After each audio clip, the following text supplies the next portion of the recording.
गर्नुभयो। म मेरी माताको स्नेह पासले बाँधिएर माताकै साथमा रहन लागे। अत्यन्तै माया गर्नुहुन्थ्यो मेरी माताले, साह्रै माया गर्नुहुन्थ्यो। म यता कता कतै लाग्दाखेरि मेरी माताले मलाई बोलाउनुहुन्थ्यो, बाबु तिमी कहाँ गयौ? एक क्षण पनि मलाई आफ्नो नजरबाट बाहिर गएको देख्न नसक्ने मेरी माता। एक त म एउटा सन्तान मेरी माताको। मेरी माता कुनै ज्ञान आर्जन नगरेकी हुनुहुन्छ, अर्को त स्त्री हुनुहुन्छ, अर्को उहाँ मूढ अवस्थामा हुनुहुन्छ। मयात्मजे नन्यगतौ चक्रे स्नेहानुबन्धनम। त्यसैले माताको स्नेह रूपी बन्धनमा म बाँधिएर बसिरहेको थिएँ। समय बित्दै थियो। एक दिनको समय मेरी माता साँझ पर्न लागेको रहेछ। गाई दुहुनको लागि गौशालामा जाँदै हुनुहुन्थ्यो। पूर्ण दिन पनि छैन, पूर्ण रात पनि होइन, सहीसँग आँखाले नदेख्ने अवस्था थियो। सन्ध्याको बेला गौशालामा मेरी माता जाँदै हुनुहुन्थ्यो। सोही बेलामा माताको पाउ सर्पमाथि परेछ। सर्पले, विषयुक्त सर्पले मेरी मातालाई डस्न पुगेछ। सर्पको विषबाट मेरी माताको मृत्यु भयो। एकदा निर्गताङ्गेहा दुहन्तीं निशिगां पथि सर्पो दशदपदः स्पृष्टः कृपणां कालचोदित। सायद कालको गति नै त्यस्तै थियो। मेरी मातालाई सर्पले डस्न गयो, माताको मृत्यु हो। मलाई खबर आइपुग्यो तिमीरी माताको मृत्यु भएको छ भनेर। माताको पाञ्चभौतिक शरीर जहाँ लडिरहेको थियो म त्यहाँ पुगे। हृदय विदीर्ण भएर आयो। मातृ स्नेह अन्तस्करणबाट छचल्किएर मेरो आँखाको मार्ग हुँदै बाहिर निस्किन थाले, बग्न थाले। हे माता, जसको माध्यमले आज यो विश्व ब्रह्माण्ड अत्यन्तै सुन्दर यो संसार मैले देख्न पाएको छु मैले, जसले मलाई 9 माससम्म गर्भमा धारण गरेर प्रेमपूर्वक यस धरतीमा प्रकट गराउनु हो। शिवा मेरो हुर्काउनको लागि, बढाउनको लागि, जसरी आफ्नो शरीरको परम रस मलाई पान गराएर जीवित गराउनु हो, यस्तो स्नेही मेरी माता आज हजुरले छोडेर जानुभयो। बडो दुःख लागेको छ। मातृवियोगको पीडाले व्यथित भएको छ।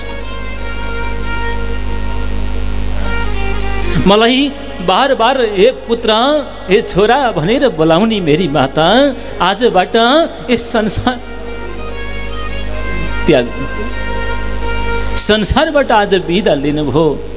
अब मलाई कसले बाबु, हे छोरा भनेर बोलाउँछ? त्यो प्रेमले युक्त भएको पुत्रको शब्द मैले अब कहिले सुन्न पाउँछु?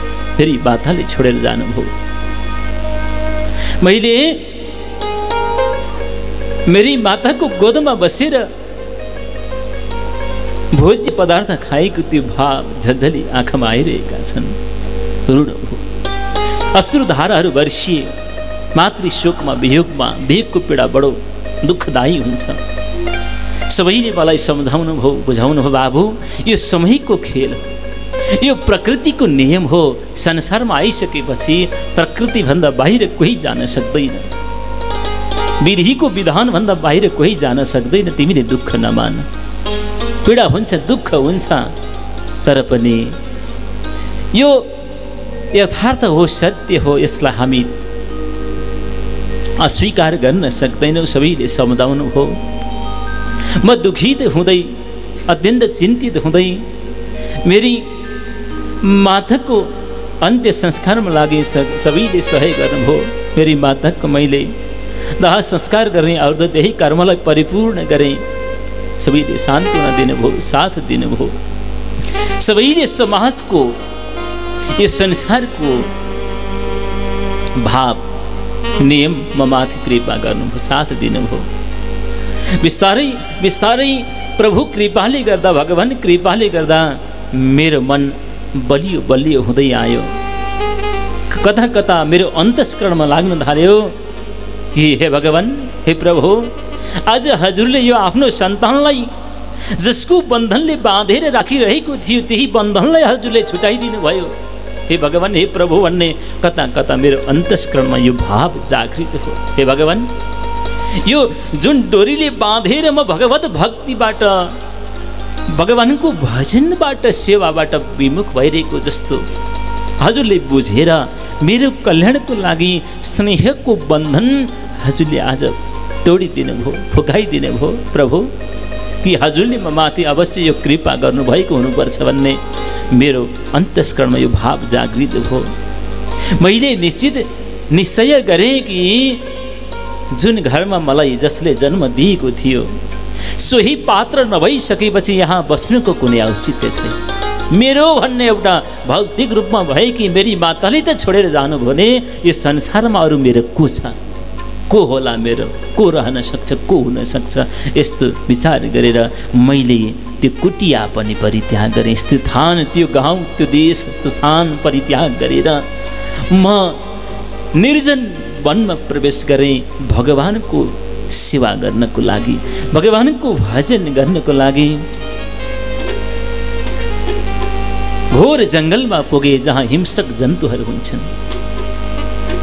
खोला नालाहरू कलकलका आवाजहरू निकालेर बहिरहेका छन्। चिरबिर पन्छीहरू जङ्गलमा बसिरहेका छन्। जल आचमन गरेर पिपलको वृक्ष मुनि पदमा सुन कसेर म भगवानको भजन गर्न लागे। ध्यायतश्चरणाम्भोजं भावनिर्जित चेतसा औत्कण्ठ्याश्रुकलाक्षस्य हृदयासिन्मे शनैर्हरिः। अटल विश्वास के साथ में मैले भगवानको ध्यानमा बसेँ। एकमात्र मेरो वस्तु भनेको, सर्वोत्तम वस्तु भनेको भगवान। हे प्रभु, केवल हजुर नै होइ बक्सिन्छ। परम प्रिय वस्तु, परम प्रिय धन, सर्वोत्तम वस्तु हजुर नै हुनुहुन्छ। दृढपूर्वक मैले भगवानको ध्यान गरेँ, तप गरेँ। पतनको बाटोलाई परित्याग गरेर तपको बाटोमा म लागेँ कि म भगवानलाई प्राप्त गर्न सकौँ। यो मानव जीवन ग्रहण गरेको सार्थकता तुल्याउन सकौँ। भगवानको यसरी मैले भजन गरेँ, तप गरेँ। पूर्ण ब्रह्म परमात्माले मेरो भक्ति भावलाई देखेर एक क्षण प्रभुले मलाई दर्शन दिइबक्स्यो। अन्तस्करणमा हृदयासिन्मे शनैर्हरिः। एक क्षण दर्शन दिएर भगवान लुप्त हुनुभयो, हराउनुभयो। मलाई उद्वेग भयो, मेरो ध्यान भङ्ग हुन लाग्यो। हे भगवान, हे प्रभु, जसलाई मैले खोजिरहेको थिएँ हजुर पाल्नु भएको थियो। भगवान, हे प्रभु, आज मलाई फेरि छोडेर हजुर कहाँ गइबक्स्यो। भगवान, म त हजुरकै दर्शनको खातिर यहाँ समर्पित भइरहेको छु, हजुरको ध्यान गरिरहेको छु। प्रभु, हे भगवान, मलाई दर्शन दिइबक्स्योस् भनेर मैले प्रार्थना गरेँ। बार बार नम्र निवेदन गरेँ। तब भगवानले मलाई वाणी प्रदान गर्नुभयो। हे बाबु, हे बालक, हे पुत्र, तिमी अहिले मेरो दर्शनको लायक भइसकेका छैनौ। अभिपक्व कषायणां दुर्दर्शोऽहं कुयोगिनां। अपक्व वस्तुले मलाई पाउन सक्दैन। तिमी भित्र रहेको वासना अहिले नष्ट भएको छैन। जबसम्म वासना हुन्छ तबसम्म मेरो बास हुँदैन। जब वासना नष्ट हुन्छ, समाप्त हुन्छ, तब मेरो बास हुन्छ। तिमीले अहिले मेरो दर्शन पाउने छैनौ। तिमीलाई भक्ति भाव जागृत होस् भनेर मैले केही दर्शन देखेको हुँ, झलक देखाइदिएको हुँ बाबु। अर्को जन्ममा तिमीले मलाई पाउने छौ। यो वचन दिएर भगवान् अन्तर्ध्यान भइबक्स्यो। मलाई यस्तो लाग्यो हे भगवान्, आज यो शरीरले हजुरको दर्शन मैले सहज रूपमा पाउन सकिनँ। कहिले यो शरीर त्याग गरौँला र भगवान् हजुरको दर्शन गरौँला भन्ने भाव जागृत भयो। चाँडोभन्दा चाँडो यो शरीर समाप्त हुन्थ्यो। चाँडै यसलाई मैले समाप्त पार्न पाए हुन्थ्यो कि जुन अर्को शरीरद्वारा भगवानको मैले दर्शन गर्न पाऊँ भन्ने उत्कण्ठ लालसा इच्छा जागृत भइरहेको थियो। यही भावबाट म प्रभुको चिन्तन गर्दै थिएँ। जसरी पानी पर्ने समयमा बिजुलीहरू चम्किएर दृश्यहरू प्रदर्शन गर्छन्, त्यस्तै त्यस्तै अवस्थाबाट मेरो प्राण पनि एक दिन समाप्त भयो। यो शरीर मेरो छुट्न गयो। धेरै हजार वर्ष बित्यो, युगौं युग बिते। हजारौं वर्ष पश्चात जब ब्रह्माजीको सृष्टिको क्रम आयो, तब भगवान् ब्रह्माजीको पुत्रको रूपमा मेरो जन्म भयो। तब नारद भन्ने नाम मैले प्राप्त गरेँ। भगवानको अनुकम्पाले गर्दा यो वीणा मैले पाएको छु। देवदत्ता मिमां वीणा सोर ब्रह्म विभूषिता वर्जयित्वा हरिकथां गायमानश्चराम्यहम्। भगवानले मलाई दिनुभएको यो वीणा आत्मा लिएर यो जिह्वाद्वारा प्रभुको नाम गान गर्दै गर्दै गर्दै म यात्रा गर्छु। हे वेदव्यासी महाराज, म पूर्व जन्ममा यस्तो थिएँ। उनै भगवान वासुदेवको अनवरत चिन्तन भक्ति भावले गर्दा यो सौभाग्य मलाई मिलेको छ। म आज ब्रह्मपुत्र भएको छु।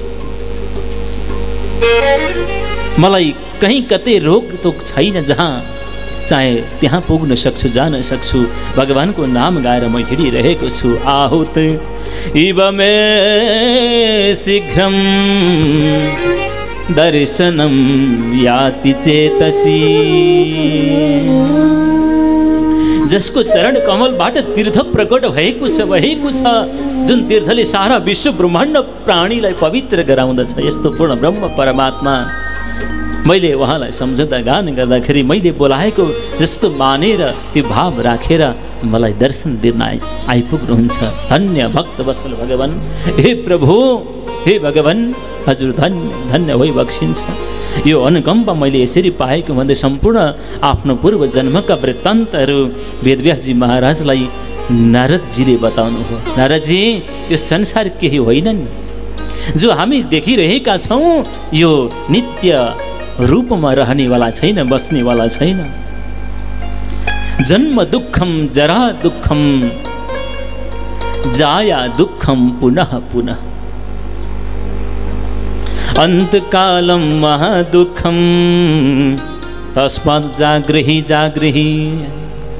जन्म पनि सुख छैन, युवा अवस्था पनि सुख छैन, वृद्धावस्था पनि सुख छैन, मरणको समय पनि सुख छैन। त्यसैले वेदव्यासजी महाराज जागृत हुनुपर्छ, जाग्नुपर्छ, आत्मज्योति जगाउनुपर्छ।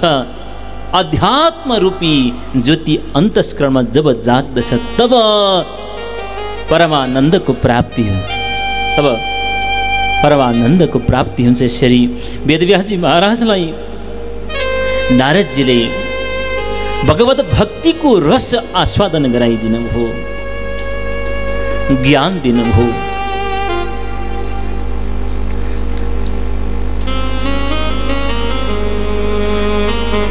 सम्पूर्ण वृत्तान्त बताएर नारदजी त्यहाँबाट लाग्नुभयो। वेदव्यासजी महाराजले विदा गर्नुभयो। सरस्वती नदीको पश्चिम तटमा साम्य प्रस्नाम गरेको क्षेत्रमा वेदव्यासजी महाराज पूर्ण ब्रह्म परमात्मा भगवान् नारायणको ध्यान गर्न लाग्नुभयो। भगवानको अनुकम्पा कृपा भयो। तत्पश्चात उहाँले श्रीमद् भागवतको रचना गर्नुभयो। 4वटा श्लोकबाट 18,000 श्लोकले परिपूर्ण भएको भागवतको रचना गर्नुभयो। नारदजीद्वारा प्रदत्त जत श्लोक भागवतबाट श्रीमद् भागवत महापुराणको रचना गर्नुभयो। जुन भागवत सुखदेव स्वामीलाई वेदव्यासजी महाराजले अध्ययन गराउनुभयो, उनै सुखदेवले परीक्षित महाराजलाई भागवत श्रवण गराएर मुक्त गराउनुभयो। संसारको बन्धनबाट, भयबाट, तक्षक नागको डरबाट मुक्त गराइदिनुभयो। देहबाट आत्मालाई अलग गराइदिनुभयो, ज्ञान गराउनुभयो। यो परम पावन प्रसङ्ग सुतजी महाराज सौनकादि ऋषिहरूलाई यसरी बताउँदै हुनुहुन्छ। आउनुहोस्, अब हामी एउटा भक्ति सङ्गीत श्रवण गर्नेछौँ। तत्पश्चात अगाडिका प्रसङ्गहरूमा प्रवेश गर्नेछौँ। भक्तवत्सल भगवानको जय, वाल्मीकिश्वर महादेवको जय। किन जन्म दियो मलाई हे प्रभु यो जन्जालेमा,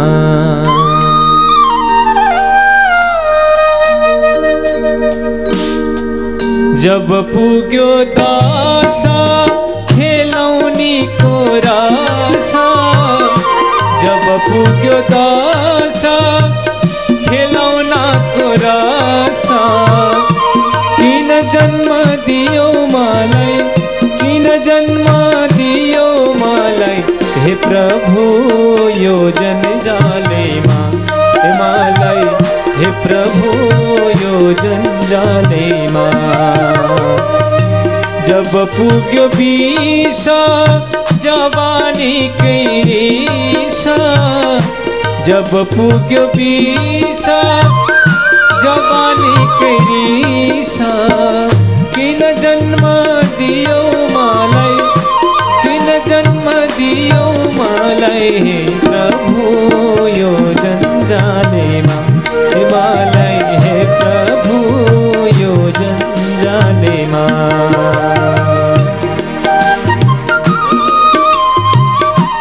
हरि बोल, आनन्द लिऊ अत्यन्तै सुन्दर भजनमा। जय जय हो।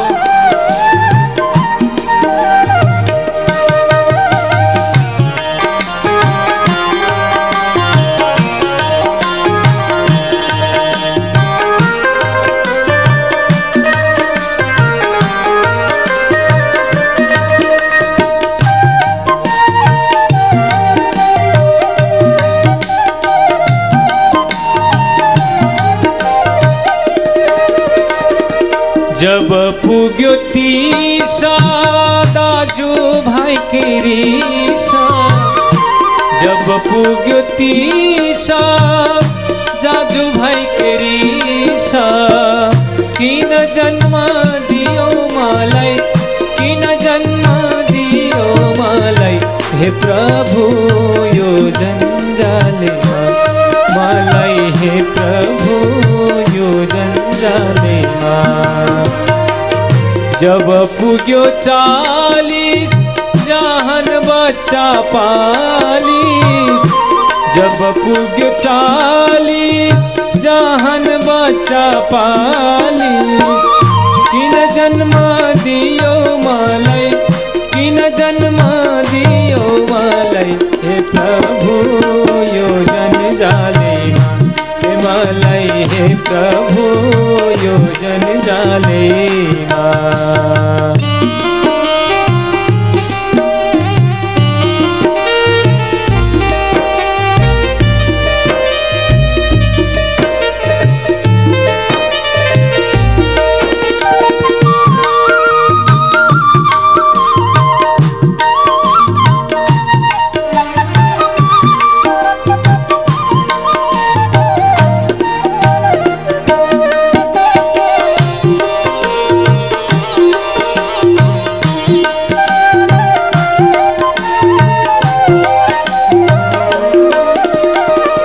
जब पुग्यो 50 कानमा लाग्यो बतास, जब पुग्यो 50 कानमा लाग्यो बतास। किन जन्म दियो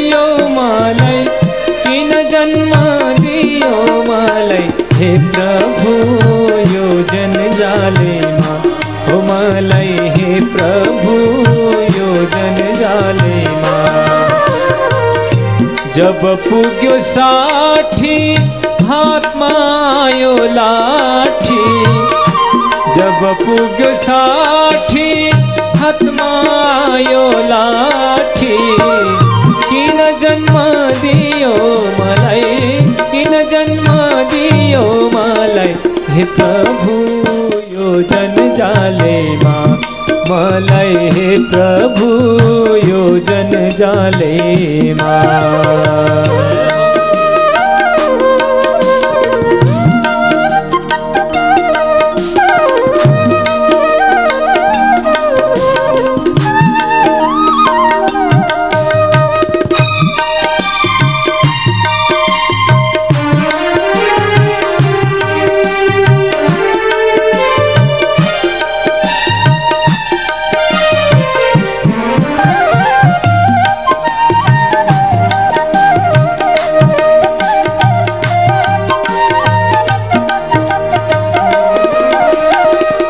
जब पुग्यो 70 कुना कुना भौतारी, जब पुग्यो 70 कुना कुना भौतारी, किन जन्म दियो मलाई, किन जन्म दियो मलाई, हे प्रभु योजन जाले माँ मलाई, हे प्रभु योजन जाले माँ। जब पुग्यो 80 मझेरीमा बासी, जब पुग्यो 80 मझेरीमा बासी, किन जन्म दियो मलाई, किन जन्म दियो मलाई, हे प्रभु योजन जाले माँ मलाई, हे प्रभु योजन जाले माँ।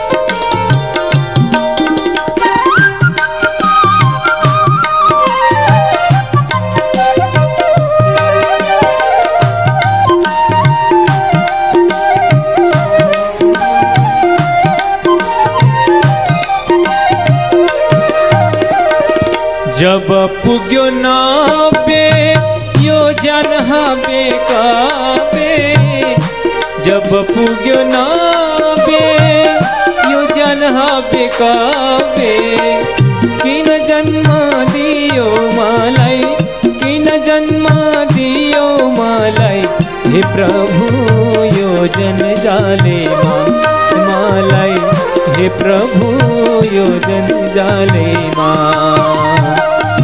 जब पुग्यो 100